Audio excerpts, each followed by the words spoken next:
Well, good morning and welcome to our STS-80 post-landing press conference. Joining us this morning is Tommy Holloway, the Space Shuttle Program Manager, and with him is Wayne Hale, the Entry Flight Director for STS-80. We'll have some remarks from both gentlemen and then open it up to questions. Tommy? Good morning. We have just completed the 80th flight of the Space Shuttle with a beautiful deorbit prep and landing down in Florida. My observations was that that activity went exceptionally well and very smooth. And of course, Wayne will fill you in on the details of that in a few minutes. On STS-80, we accomplished our primary objectives of supporting the Orpheus spas and the Wake Shield facility.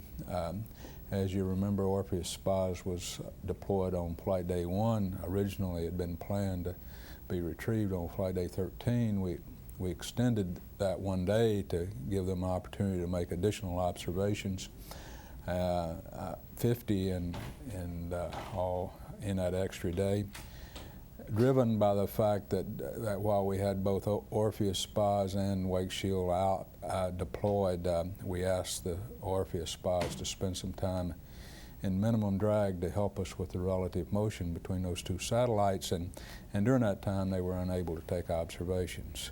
So at the end they had the opportunity to spend the full duration of time making observations, and I am told they're extremely pleased with the results of their protocol. Wake Shield 3 was deployed on schedule on flight day 4 and retrieved on flight day 7. Its operation went exceptionally well. The spacecraft operated very well, and the operations went very, very smoothly, and all of its objectives were accomplished. Of course, during this flight, the Orpheus spas and the Wake Shield being deployed simultaneously was a new operations for us, a very sensitive operation in terms of managing the relative positions between the two satellites while the shuttle was provided tended communications and station keeping to eventually retrieve them. Because of that sensitivity, we did asked the Orpheus spas to spend some time in minimum drag so that we could manage the relative distance between those satellites, and in the end that worked out very well. So we've accomplished a new first in that arena, and I'm sure that we'll be able to do that even better in the future. On STS-80, we also accomplished a number of secondary payloads, DTOs such as the GPS demonstrations and the RAPDAP DTO during entry, and DSOs. Wayne dealt with a number of weather issues over the last 2 days, and when the weather was eventually the way we like it, we landed. We did not complete the EVA DTO, EDFT-05, space station demonstration type activity, and in terms of demonstrating hardware and procedures for eventual deployment on space station. That was due, of course, to the difficulty that we had in getting the hatch open. We were unable to open it in the original attempt during the EVA. We, as we always do, we work very, very hard to understand that situation in real time. And in the end, although the teams across the country at both the contractor here in Houston and Florida worked very, very hard, we were unable to come up with an approach to open the hatch that we felt like was worth the potential risk of implementing those procedures, and with enough confidence that we knew precisely what the problem was, and therefore that we were doing the correct thing to deal with the problem. So in the end, we postponed the DTO, at least from STS-80. Since that time, we have initiated a remanifesting activity to look at opportunities to accomplish the highest priority activities off of STS-80 on a future flight. And that work is in progress at this time, and I expect that we will implement it next week. So STS-80 in the end was another very successful flight, and again the Space Shuttle team did an outstanding job across the entire spectrum of preparing the hardware, processing the vehicle, training the crew, and of course Wayne's team in executing the flight over in the Mission Control Center, and of course the flight crew themselves. So Wayne. Well, let's see, what can I tell you about today? It's obvious, of course, that we've been working real hard on the weather in Florida the last few days. It's not always what we'd like it to be, but we were fortunate to have the wherewithal to delay for a couple of days and get back to Florida. We always like to do that. That's a good goal that saves us time and money. And gives us a little quicker access to, for example, troubleshooting the hatch. Today, we're looking at a forecast that wasn't a real clear-cut go situation when we came in. We had to watch all night long to see how the weather was going to develop. Tim Garner, my meteorologist in the Spaceflight Meteorology Group, was looking at all the data from central and western Florida, making sure that we didn't miss anything, and when the time came we were able to give a confident go because we had a good solid chance of getting into the Cape, and of course we executed that. The entry went very well. As Tommy mentioned, we got all 5 of our tests for our new entry flight control system that we're getting ready to certify on the orbiter here after another couple of flights. The entry went by the numbers. The crew performed very well. The preliminary indications are that Ken Cockrell flew the approach and landing just flawlessly, and the vehicle, of course, performed very well. We had no anomalies in Columbia on the way down. Even that IMU that had given us problems a couple of days ago performed well, and I really have very little else to say. I think the crew probably set a record in going through the post-landing procedures, and we had them out really early, and we're able to turn the vehicle back over to the Kennedy processing folks where they'll be getting Columbia ready for her next flight. Okay, we'll start with questions here at JSC. Thank you. This is Mark Haro from the Houston Chronicle for Tommy Holloway. Could you discuss how you'll chase down the cause of the airlock hatch jam and what you may have already done or will do to sort of ensure that this difficulty wouldn't reappear with the January flight or the February flight? Or is that really a concern of yours? Well, it certainly is a concern, Mark, and let me divide that into 2 parts. First, what is before us for the near term, and then a broad answer in terms of what we might do in the long term. Of course, the hatches are very critical, both in terms of providing capability to do EVAs, but on STS-81, it literally is are in the path of being a mission success. We have to be able to open hatches to get in the space hab, do our logistics job over the mirror, get into the mirror, and so on and so forth. We have already in place a diagnostic troubleshooting plan to get access to the hatches, put someone on the outside, someone on the inside, to determine where the jam is, and depending upon the location of the jam, remove the actuator from the hatch and x-ray it after it's removed and put on the bench, and then move it over to our laboratory and disassemble it if it's determined that there's a problem inside the actuator itself. If it's not, there are other procedures by systematically disconnecting the linkage to find the eventual jam location. So those procedures are all in place and will be executed over the weekend, and eventually we'll be ready to do what I just described Monday evening. In parallel with that, we have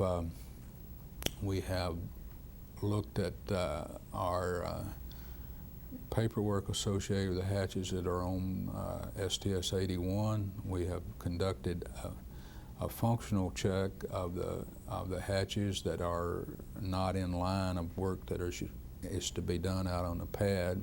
The hatch that is on top of the tunnel normally would not be activated any time in the future between now and launch, and also the one that's on top of the ODS. Both of those hatches have had additional functional tests done on them since this event occurred. Now, what is to come in the future is somewhat dependent on what we find out, of course. It's very important that we would be able to determine that we feel like we have an acceptable set of hatches. I might add, we have 5 on STS-81, for example. And if you think about them a while, there's one at the ODS, one on the tunnel that we do an EVA out of, one back in the vehicle where we get into the airlock, one where we go into the ODS, and one where we go into the space hab. So we have 5 hatches, and we want to make sure all of them are operable. So depending upon where the problem is, we will determine the course of action to assure ourselves that all 5 of these hatches are going to operate on STS-81 and eventually 82. Of course, 82 is critical because we'll be doing EVAs to accomplish the primary mission objective of servicing the Hubble Space Telescope.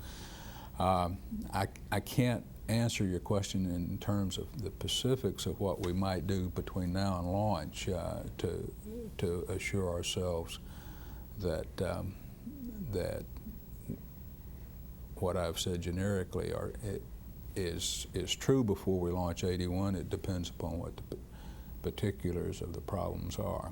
In terms of the long term, we will be looking at what the options are, again, depending upon the results of what we find out the problem was, as well as looking at the hatches generically to ensure ourselves that this does not occur in the future, any time in our future, when it might be more important to us in terms of the impact it might have on the flight. So in general, that's our plan. Thank you. I might just ask as a follow-up, has this prompted the program to add an extra functional test each time a hatch is in the critical path of a mission? I just wonder from a procedural standpoint if this equipment will get another look before each launch as a result of what happened this time, and if so, what that might be. Well, certainly on an STS-81, what I just described to you was effectively an additional functional test was done and will be done on the hatches that will be removed. 3 of those 5 hatches we removed to provide access to the space hab when we access the space lab and load it with provisions during the launch during the last few days prior to launch. So in effect, we have added an additional look-see at the hatch and will in the future. Now, whether there will be more detailed procedures that we implement or not, it remains to be seen as we complete our work. And again, depending upon what this problem is, I don't expect that this will be a long investigation and study. I expect we'll be able to come to conclusions within the next 2 weeks and have a plan in place and execute it hopefully be able to proceed on schedule for 81. Okay, that's all the questions here at JSC. We'll switch now to the Kennedy Space Center and take questions there. This is Seth Bornstein from the Orlando Sentinel. Tommy, you talked briefly about remanifesting the EVA. What are you looking at, and will it be, since it takes so much long to train for EVAs, are you going to have Tom Jones and Tammy Jernigan assigned to the crew whenever you remanifest the EVA? Well, we're looking at the options of the various flights downstream, such as STS-86, 87, and I think 90. We are currently considering all of those options. I will formally deal with that next week in one of our formal program boards.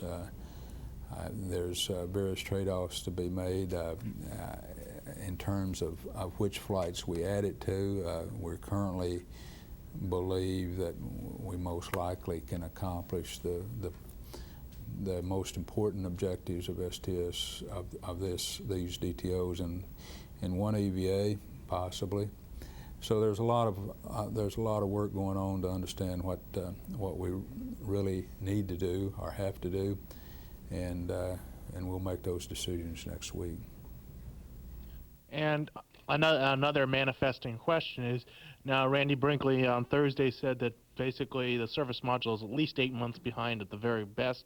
That suddenly frees up a lot of room on the manifest. Have you started to think about flying some stuff, other missions to make up for the delayed station missions? And if so, what are you looking at? Well, at this point, there's still a lot of options in the space station manifest in terms of the discussions that are going on. I don't think Mr. Brinkley is ready to give up any of his flights at this hour.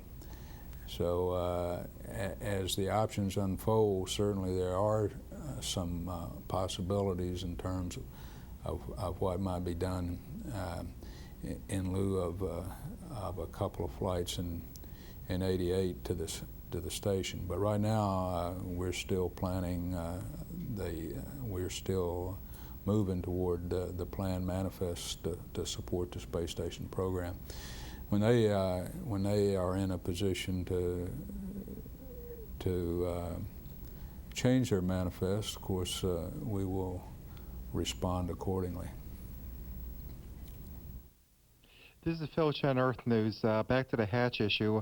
I understand what you said, Tommy, about the arrangement of the hatches on the Space Hab mirror missions, and just a hypothetical what-if scenario. If the ODS hatch could not be opened, but you could still get out of the airlock through the hatch in the tunnel, could you do a crew exchange by, say, having John Blaha come back to the shuttle in an Orlan suit, and then have Jerry Linenger take the same Orlan suit to go back the opposite direction if you couldn't go through the normal ODS tunnel?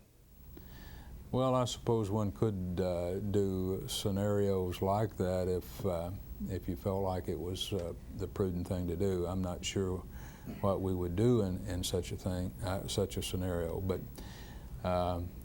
as long as you're doing a what if kind of thinking, you would have a tremendous advantage on working on these hatches when you had John on the other side to look at the linkage on the other side and to assist you and disconnect linkage and so on and so forth. So I think if we got to the ODS hatch and it was in a similar condition of the STS-80 hatch, between John and the crew of STS-81 would find a way to get the hatch open. Of course, the kind of scenario you talk about is probably technically possible, but I wouldn't speculate on whether we would be willing to implement such a thing. Speculating, you had mentioned before the flight, this is the first time you have USA do the processing, and given the incentive-based contract, primary payload on this mission was Orpheus, second was Wake Shield, third priority was the EVA. If it does turn out that the hatch problem was something that USA could have spotted but did not spot, what happens in terms of contracts? Do they get a penalty? Do they pay you back money for what it would take to remanifest the EVA? What happens?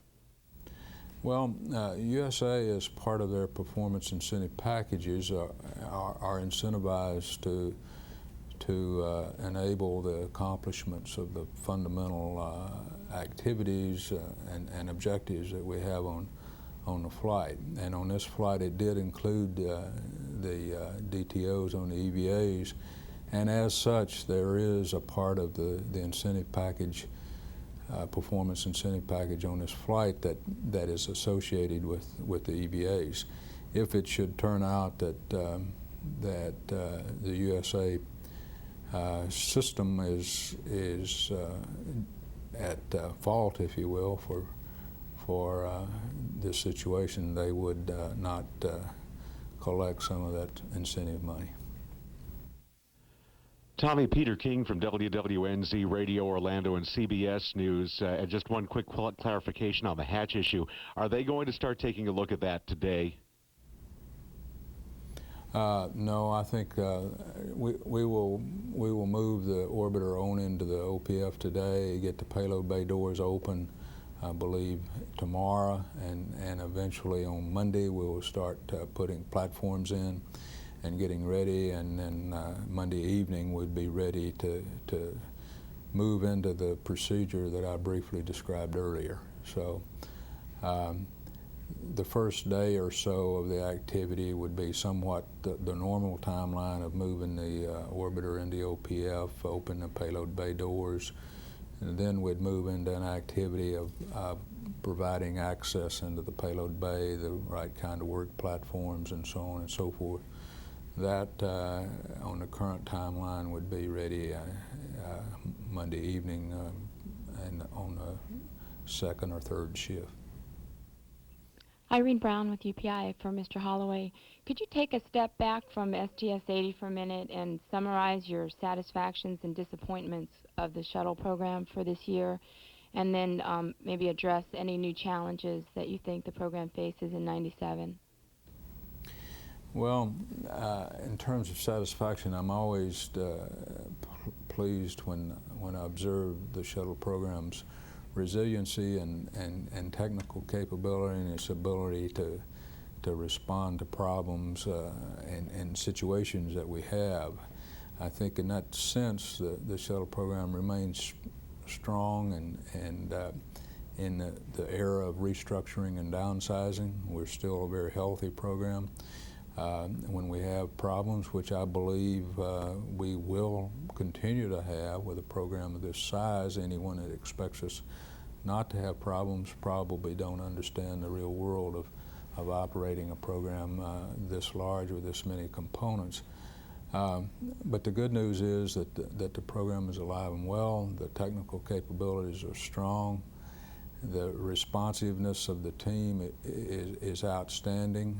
We solve problems. I believe we aggressively determine what our problems are ahead of time and prevent them from becoming problems that will embarrass us or cause major problems to the program and to NASA. So from that sense, my overall observation is the Space Shuttle program is very healthy. It's doing the kind of job that I'd like to see it do, and we're working problems very aggressively when we have them. And then looking at the flip side of that, in terms of our accomplishments over the last 15 months or a year and a half or so, even though we have chosen to delay some flights to ensure that we're putting our best foot forward in terms of the safety of the system and the flight crew. We still fly the flights that we've still flown the flights that we would like to fly. We in the end when we launch STS-81, we will still be within a month of the kind of schedule that we had 18 months ago, and of course we continue to look toward the future so that we'll be able to be even more responsive and maintain schedules for the space station program without even as much of a slip to deal with those kind of problems in the future. So overall, I'm very pleased with the position that we find ourselves in and our ability to continue to safely and competently and efficiently operate the shuttle program. This is Stephen Young with Reuters for Mr. Holloway.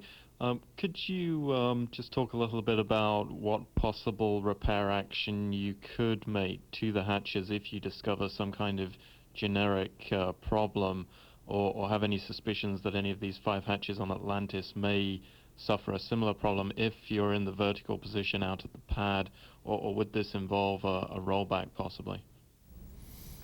Well, I don't anticipate. I believe I heard you say something about a rollback. I don't anticipate anything like that would be required.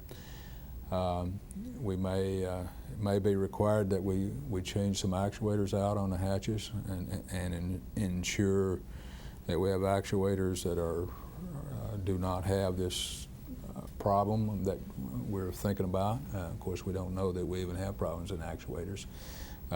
Might be that we would X-ray actuators to make sure there's no any foreign debris inside the actuators. So there's a number of options that one might do.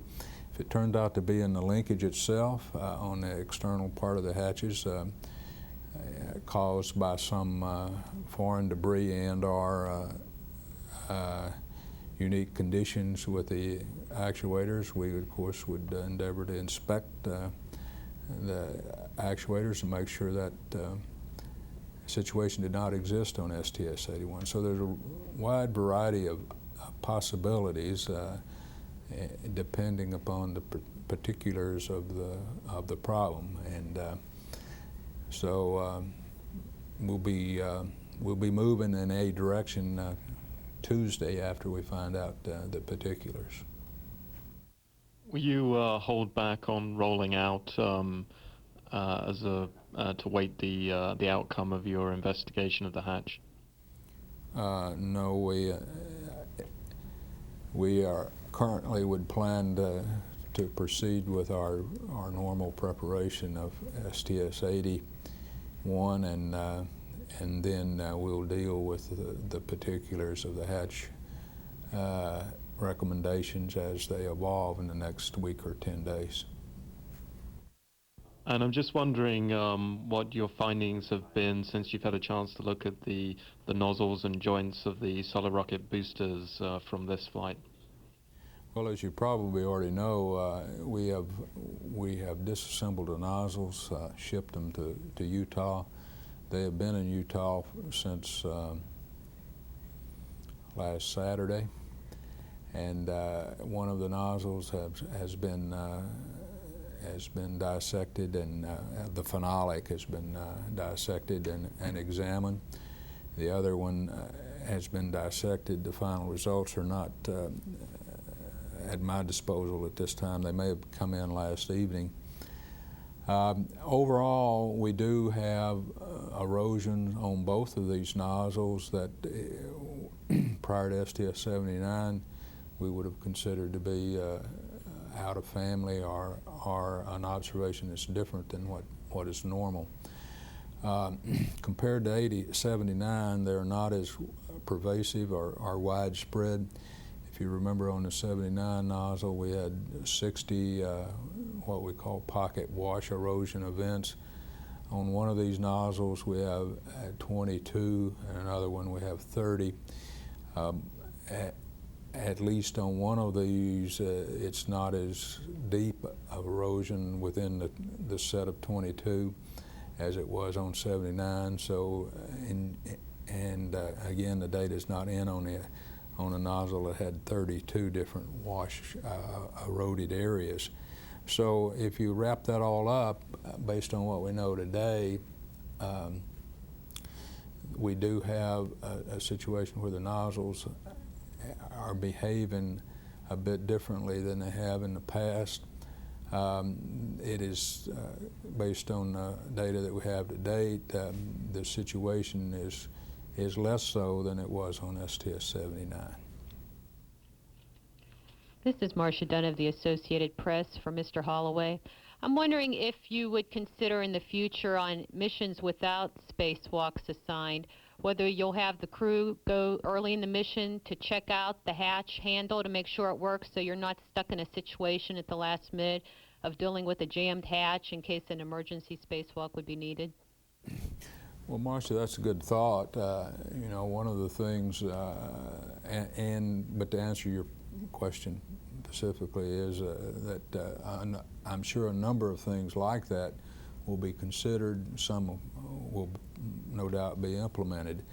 One of the things that we will be very interested in doing is making sure that we have a set of hatches that as we go into the EVA critical series of missions, as well, of course, the contingency EVAs, that indeed, when they're required to operate, they will operate. There might well be some operational things that we would do on orbit in the non-EVA flights to demonstrate that capability on each one of the vehicles as we go forward, again, depending upon what we think the nature of this problem really is. Wondering, for you personally, how big of an embarrassment or frustration was it to have something so seemingly simple and small as a hatch spoil an otherwise successful mission? Well, certainly, I'm sure, as it was to me, it was extremely frustrating to the entire team, from the flight crew to the ground flight team, and to the program, that we were unable to accomplish the EVA DTOs. Of course, fortunately, they were not what we would call primary mission objectives, and as such were not critical in the evolution of the preparation for the space station, although they were very, very important. We will have the opportunity to remanifest the most important parts of those, and we would expect to accomplish them on time. So, yes, we were all very frustrated by not being able to accomplish the EVA. This is Robin Soriano with Florida Today from Mr. Holloway. I wonder if anything in the processing records from KSC on the hatch has raised any eyebrows yet as a possible cause of the problem. I'm sorry, you need to repeat the question. You turn the volume. Did anything in the processing records on the hatch from here at KSC raise any eyebrows as to a possible cause of the problem? Not directly. Of course, that's one of the things that we always do with all of our systems. We look at the documentation associated with the hardware. And at this time, there's no direct indication in any of that paper that there was any problem in the processing or the preparation of the hardware. So at this point, you really don't have any theories as to what caused it? Well, if you've followed this story for the last week or so, there's, as part of the work that we've done, there's been a number of theories, but I would classify them as theories, and of course, and they'll remain theories until we look at the precise hardware. There is a scenario that we have established whereby debris would be lodged in the right location internally to the actuator of the hatch, and would cause a similar scenario to one that we observed.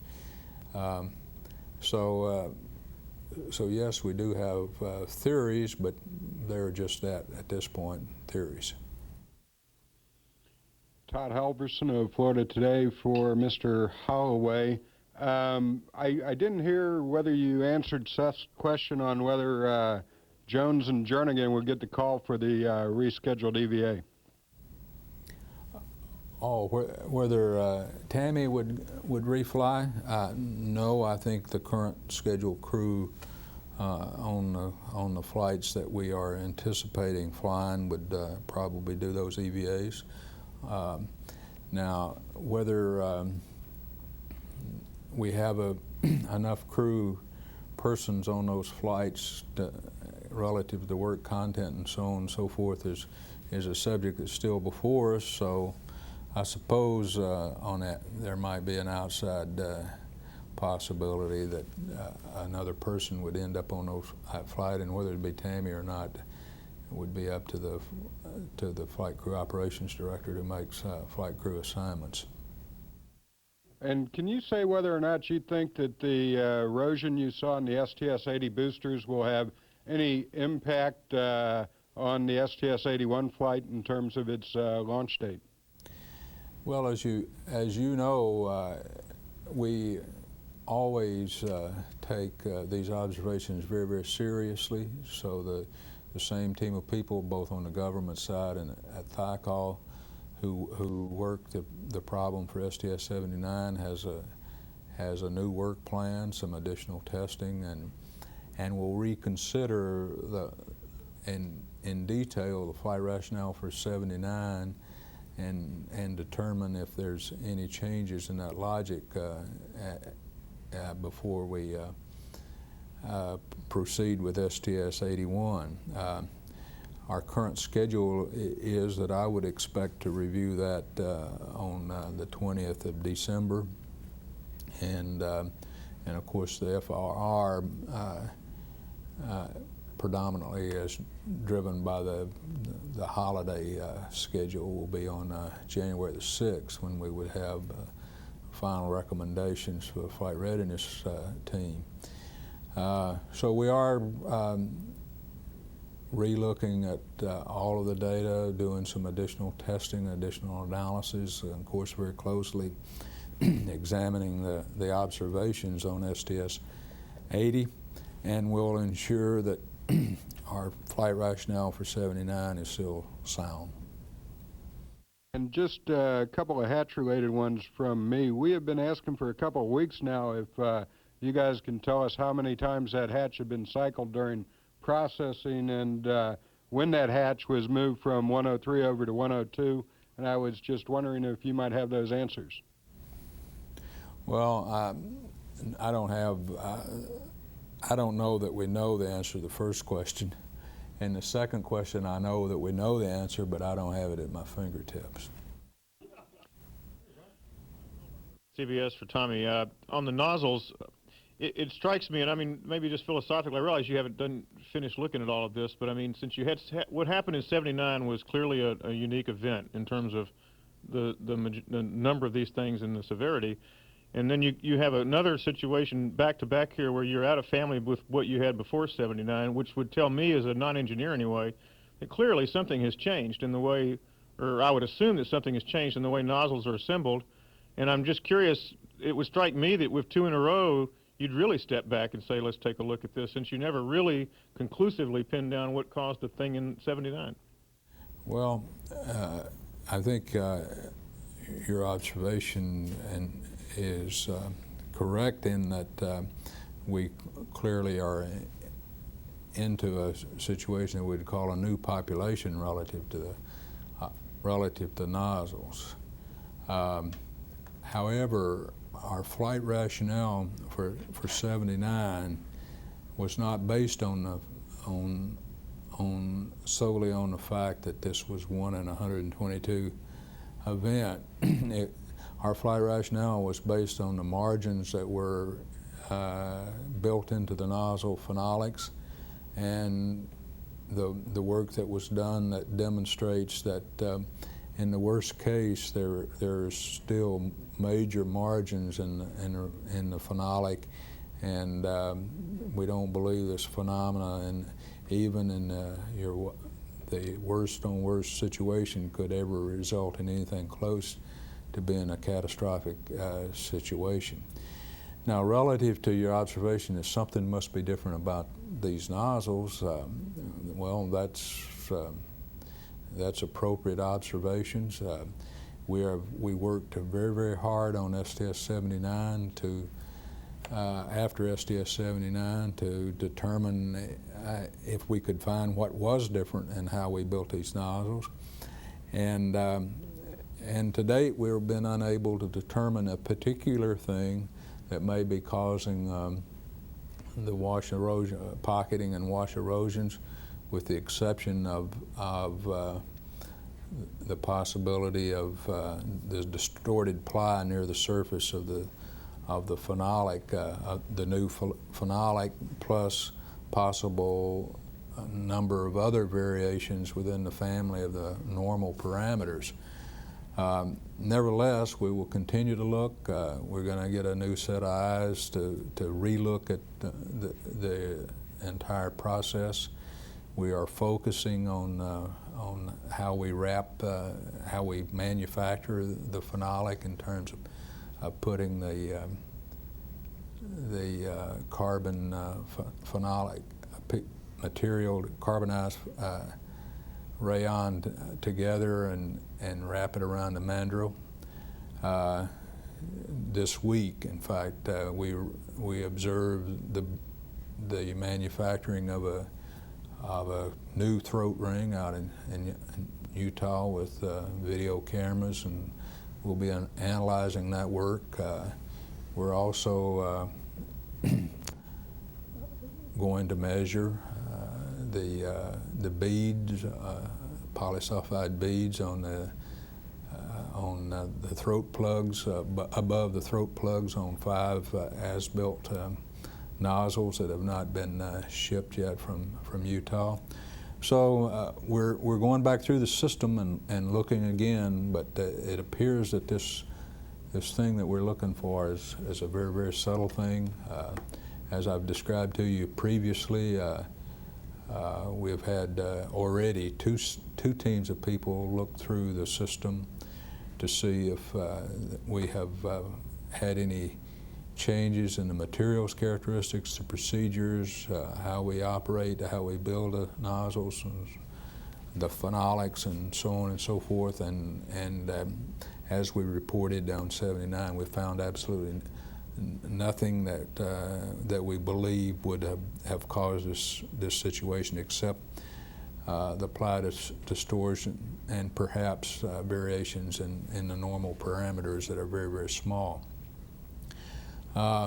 Nevertheless, we'll continue to look very, very hard and see if we can determine how to avoid this problem this situation in the future. I guess it would be fair to say that there is another investigation of sorts being mounted before 81 will go fly, and at the same time, I mean, taking from what you're saying, because the damage this time was less than it was on 79, that you're more comfortable with. It's what I infer into that, and I would anticipate you're going to launch. Well, the current indications are that you summarized it very well. The flight rationale for 79, again, did not say that this event would not occur again. It said it very well might occur again. The flight rationale was based on the fact that we were comfortable with the margins remaining in the phenolics. So if the future investigations stay within that range of understanding of the problem, and we remain within the boundaries of our 79 flight rationale, I would anticipate that we would still be in a position to launch STS-81. Pete Galtieri with the West Kentucky News. Wayne, you may want to answer this one. What would it take, and would it be prudent to maybe start a 2-tier weather criterion, one for manual approaches and one to start to implement an automatic approach? And would you also consider giving more weight to Bob Cabana's recommendations as he had on Thursday? Well, I think Bob Cabana's recommendations, the STA Weather Observer's recommendations, whoever it is, they carry a great deal of weight and are factored very heavily into our decision on weather. As you know, we don't have what we would call a certified automatic landing capability with the shuttle right now. Perhaps in the future we will step up to that when we incorporate global positioning satellite, for example. But right now all our landings are manual landings. They're set up to be that way, and we protect them at various levels depending on how long the crew's been in orbit, for example, or whether we're talking about a launch day kind of landing in a mission termination kind of thing. But I think we have a very long history of looking at all those limits very thoroughly with the pilots and with the equipment, and have a prudent set of limits, and do take into account all those observations. I think Bob Cabana on Thursday was particularly feeling a little bit of the same frustration I was, because what he was seeing looked very good, but if you looked at some of the other indications, in particular the satellite views of what was going on in Florida, you would come to a conclusion that it wasn't going to be quite as good, and in fact, you know, it was a very narrow day to call it. Okay, that's all the questions at KSC. We have no questions at the other NASA centers. We'll come back here for follow-up. Mark Carreau from the Houston Chronicle for Mr. Holloway. Sorry, just asking for some clarification. I think on the troughs or channels you counted, it was in the booster nozzles, it was 30 on one and 22, did you say, on the other? Or? 22 and 30. Okay, that will conclude this briefing. During the course of this briefing, the STS-80 crew did their walk around of the vehicle, so we will be playing back that event on NASA television, and our next scheduled event on NASA TV will be the crew's post-landing press conference, which will happen early this afternoon. Thank you very much.